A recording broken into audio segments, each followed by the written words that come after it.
In Formula 1 history, there have always been teams and drivers who consistently win races, dominate championships, and break records. Getting good results etches you into the sport's history, whether it's Michael Schumacher or Lewis Hamilton winning drivers' championships, or whether you're Ferrari, McLaren, or more recently Red Bull or Mercedes winning constructors' championships. However, it's not always the most successful teams that get remembered. The story of the Andrea Moda team that was run into the ground by a lunatic mafia boss has been told time after time by practically every F1 YouTuber. Stories of underdog drivers, like Marcus Winkelhock leading the 2007 European Grand Prix at the Nürburgring, are clichés at this point. Another story that's been done into the ground is Ayrton Senna at the 1984 Monaco Grand Prix, where he nearly won the race in the torrential rain in a car that was usually a backmarker.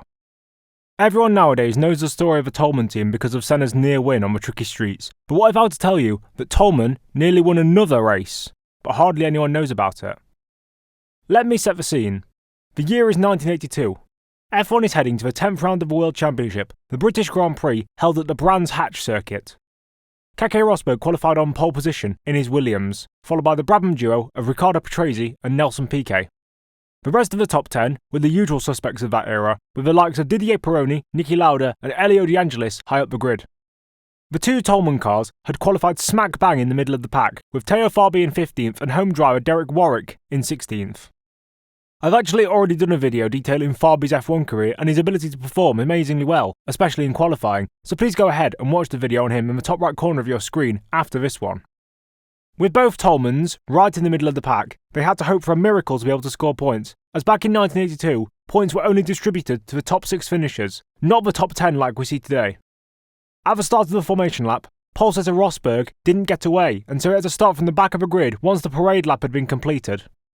Then on the proper start, Patrese stalled from a new pole position and was collected by the Renault of René Arnoux, with the highest placed Toleman of Fabi also being taken out by a stray wheel from Arnoux's car flying up and hitting him.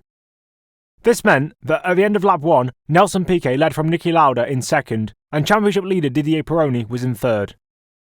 Rosberg made up 11 positions on the opening lap, after starting 26th, and due to a collection of collisions, spins, and engines expiring, 7 cars were out by the end of lap 3.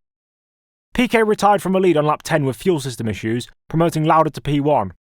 This is where Derek Warwick's Toleman comes in.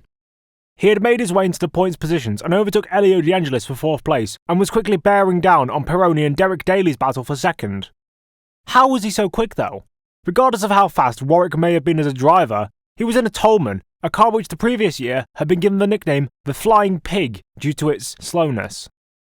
It turned out that Toleman had fueled the car only halfway because they planned to refuel halfway through the race and make up time by having less weight on board the car by having less fuel.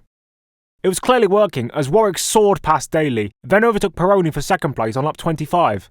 Incredibly, he was charging towards an ever calm and cool Niki Lauda who was driving a McLaren. However, it wasn't to be for Derek. On lap 41, a driveshaft joint failed, and he pulled into the pits to retire. Ex-Toleman driver Brian Henton took the fastest lap that day, and Toleman had been put on the map. It was actually the idea of team managing director Alex Hawkridge to underfuel the car, because the team's main sponsor, Candy, wanted more TV coverage.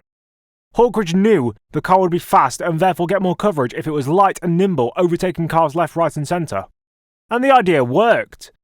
Although Warwick retired from 2nd place that day, the legacy of trying to refuel cars during the race itself didn't go away.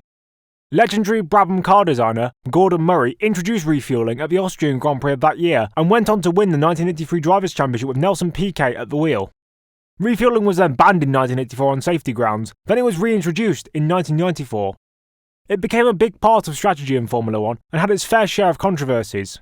Fires in the pit lane were a semi-regular appearance, with the most iconic examples being Jos Verstappen in Hockenheim 1994 going up in flames after fuel was spilled on the car, and the likes of Christian Albers setting Heikki Kovalainen on fire after accidentally taking the fuel rig with him in a 2007 Canadian Grand Prix. Also, Takuma Sato had a fire in the pit lane in Fuji 2007, but the rain conditions were so soaking that day that the rain put out the fire before it could get any bigger. Anyways, back to the topic of the video. Derek Warwick nearly won a race in a Toleman, and he did it before Ayrton Senna made it cool. Who knows where Toleman could have gone if they'd have won either of those races, either the one in Brands Hatch or the one in Monaco with Senna a couple of years later. Could they have lasted longer? Obviously, they got brought out by Benetton before the 1986 season came around, but if they'd have edged their name into Formula 1 folklore, they might not have needed to sell up. Toleman is an amazing example of a team who really showed their prominence and their ability to perform as underdogs. They're kind of like Minardi, who really endeared themselves to the general population who just wanted to watch Formula 1 and see an underdog do well. And with that, I think that's the end of the video. I hope you all enjoyed it. I'll be back in a few days' time with the next part of the Unsung Zeros series, where I look into the more unsuccessful drivers and teams in Formula 1 history. Last week, I did a video on the Acela team. You can watch that video with the card in the top right of your screen right now. Give me some ideas on which teams or drivers, or even something wacky or strange like an unsuccessful circuit that I could cover in that series. Also, please go follow my Instagram and subscribe to my Patreon. Links are in the description.